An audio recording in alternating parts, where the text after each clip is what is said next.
Bonjour, mon nom est Véronique Drapos-Goralski et je suis externe en médecine à l'Université de Montréal. Je vais vous présenter un podcast sur les tumeurs osseuses primaires.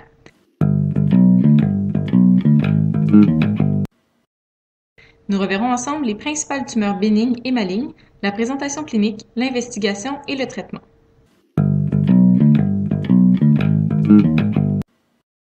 En pédiatrie, 80% des tumeurs osseuses sont bénignes et la plus fréquente est l'ostéochondrome. Chez l'adulte, 66% des tumeurs osseuses sont malignes et il s'agit le plus souvent de métastases. Tumeurs bénignes. Les tumeurs bénignes comprennent les lésions ostéoïdes, cartilagineuses, fibreuses, kystiques et vasculaires. La plus fréquente, l'ostéochondrome, est une tumeur osseuse et cartilagineuse. Elle est souvent asymptomatique, mais elle peut se présenter par une masse ferme. Elle se retrouve surtout au niveau des extrémités des os longs. À noter qu'il est possible de retrouver de nombreuses lésions osseuses dans certaines maladies héréditaires. Dans de rares cas, et particulièrement chez les patients atteints de maladies héréditaires, l'ostéochondrome peut évoluer en une tumeur maligne nommée chondrosarcome. Lorsque la découverte est fortuite et que le patient est asymptomatique, on assure simplement un suivi. Toutefois, si le patient présente des symptômes tels que la douleur, une faiblesse ou des paresthésies secondaires à une compression nerveuse, ou, si la tumeur croît rapidement, on procède à une résection chirurgicale. La croissance rapide évoque une possible transformation maligne de la tumeur.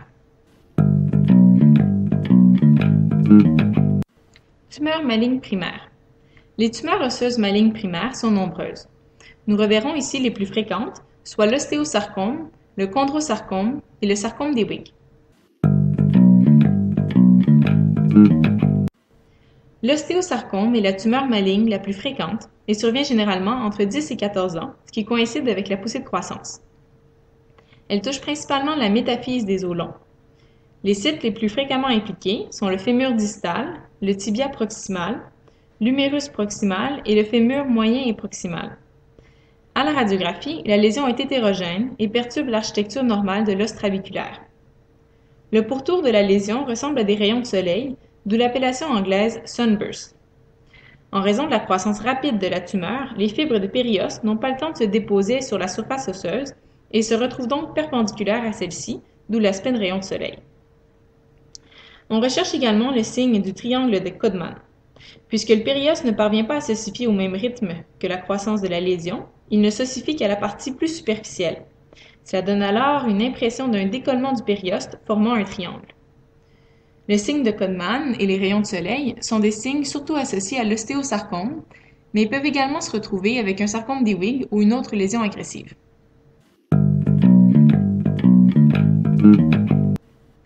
Le chondrosarcome est une tumeur maligne à base de cartilage et se rencontre chez l'adulte d'âge moyen ou d'âge mûr. L'évolution clinique est variable, mais la plupart des tumeurs évoluent lentement et n'ont pas tendance à donner de métastases. Un faible pourcentage des chondrosarcomes ont toutefois un pronostic beaucoup plus sombre. Il existe plusieurs sous-types de chondrosarcome, dont les principaux sont les suivants.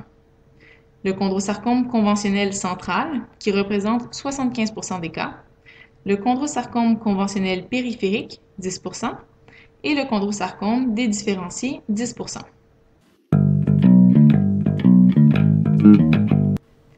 Le chondrosarcome conventionnel central donne surtout des lésions au niveau du pelvis, du fémur proximal et distal, de l'humérus proximal et des côtes. Le type périphérique touche principalement le pelvis et la ceinture scapulaire.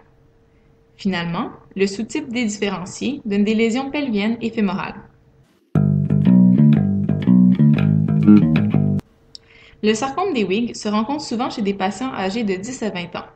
Cette tumeur touche le squelette axial, surtout le pelvis, et le squelette appendiculaire, particulièrement le fémur. La lésion est très mal délimitée, souvent de taille importante, et implique la diaphyse de l'os.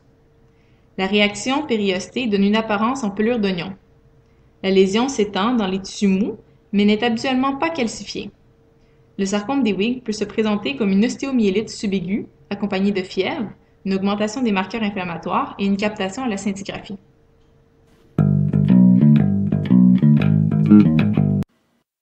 Manifestations cliniques. Les tumeurs osseuses se manifestent généralement par une douleur localisée, un gonflement ou une fracture pathologique. Un trauma mineur peut attirer l'attention sur cette douleur, mais dans le cas d'une fracture pathologique, la douleur était généralement présente avant. Typiquement, la douleur est constante, augmente à l'exercice et persiste la nuit.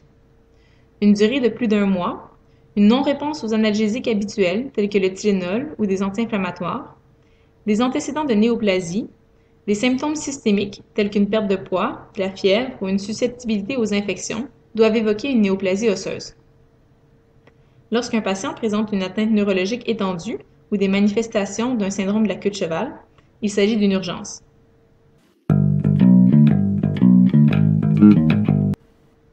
Examen physique. On examine d'abord le ou les membres douloureux à la recherche de masse ou de déformation, puis on performe un examen neurovasculaire. Il est aussi important d'examiner les aires ganglionnaires.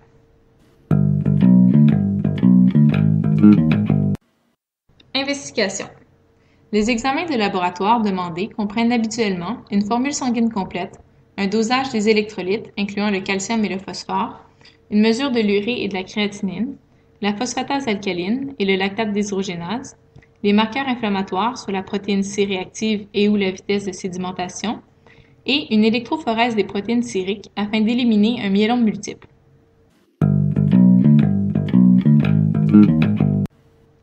À la radiographie, on image l'ensemble de l'os afin d'éviter de manquer des lésions. Les lésions bénignes mesurent habituellement moins de 1 cm, sont bien circonscrites et n'envahissent pas les tissus mous. Une lésion maligne mesure généralement plus de 1 cm, présente une destruction osseuse marquée, des marges mal définies et envahit les tissus adjacents. La résonance magnétique est un examen très utile qui permet de préciser la taille de la tumeur et l'envahissement. Le bilan d'extension comprend un scan thoracique, un scan abdominopelvien et une scintigraphie osseuse. Selon la disponibilité du TEP scan, celui-ci peut remplacer certains des examens mentionnés précédemment.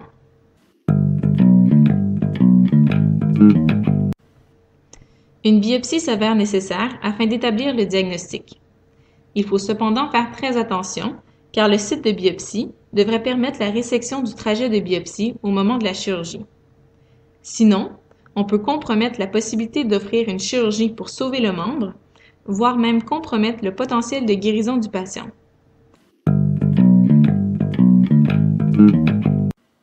Il existe 3 grands types de biopsie, la biopsie ouverte, la biopsie au trocar et l'aspiration à l'aiguille fine. L'aspiration à l'aiguille fine ne donne cependant pas d'informations sur l'architecture du tissu et ne permet donc pas de faire un diagnostic complet.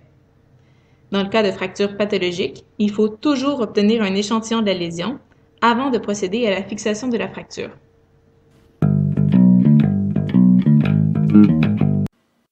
Traitement.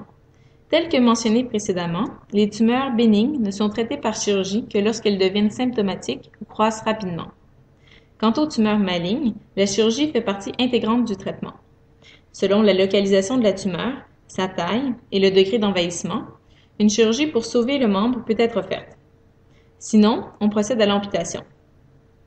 Lorsque la tumeur se situe au niveau de la métaphyse, comme pour la plupart des sarcomes, la résection doit inclure l'articulation adjacente. Pour le traitement de l'ostéosarcome et des tumeurs d'Ewig, le traitement est constitué de chimiothérapie néoadjuvante et adjuvante et d'une résection chirurgicale. Outre la possibilité de réduire la taille de la tumeur, la chimiothérapie permet également de traiter la maladie métastatique.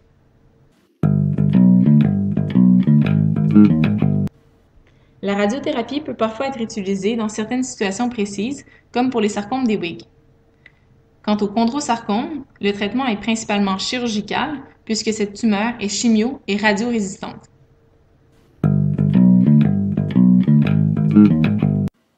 Points clés. Suite à l'écoute de ce podcast, voici les points clés que vous devriez retenir.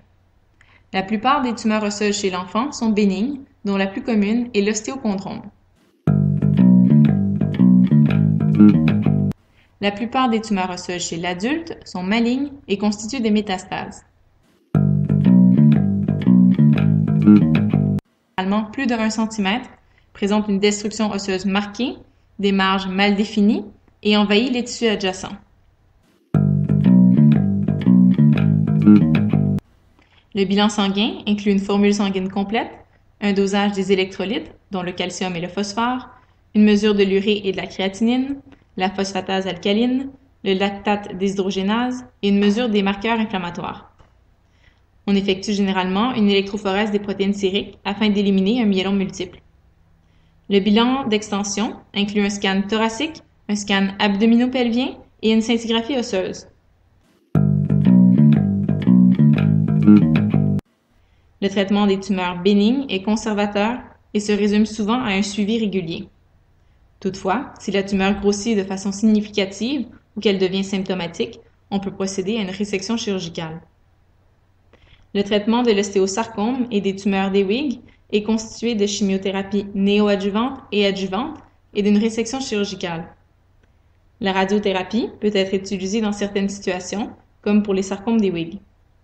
Quant au chondrosarcome, le traitement est principalement chirurgical car cette tumeur est chimio- et radiorésistante. Voilà, cela conclut la présentation. Merci de votre écoute et bonne continuation.